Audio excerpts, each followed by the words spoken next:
بنگلہ دیش کی وزیر اعظم شیخ حسینہ واجد مستعفی ہو کر ہیلی کاپٹر کے ذریعے بھارت فرار ہو گئی، جس کے بعد مظاہرین فتح کے نعرے بلند کرتے ہوئے وزیر اعظم ہاؤس میں گھس گئے اور لوٹ مار شروع کر دی۔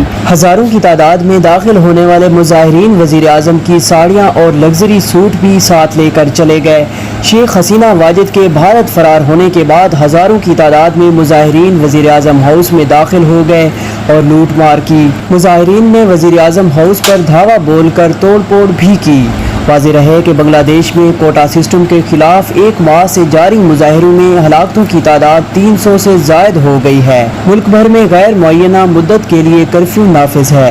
ریلوے سروسز غیر معینہ مدت کے لیے معطل اور گارمنٹ فیکٹریاں بھی بند ہیں۔ حالیہ احتجاج کے دوران دوسری بار حکومت نے ہائی سپیڈ انٹرنیٹ سروسز بند کر دی، جبکہ social media platforms Facebook اور واٹس ایپ سروس بھی معطل کی ہیں۔